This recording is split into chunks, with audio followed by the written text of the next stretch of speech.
¿Te estás bañando? ¿Está rico el baño, bebé? ¿Ah? ¿Rosita? ¿Te estás bañando?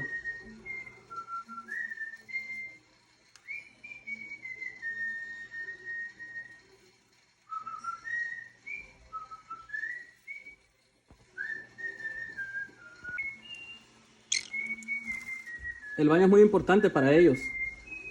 Se bañan casi todos los días para que sus plumas estén más saludables, para que boten las plumas que están ya despegadas. Yo me ayudo con esto, le he hecho unos agujeros a un tapón. Y cuando ella se está bañando, yo le he hecho así. A ella le gusta, ¿eh?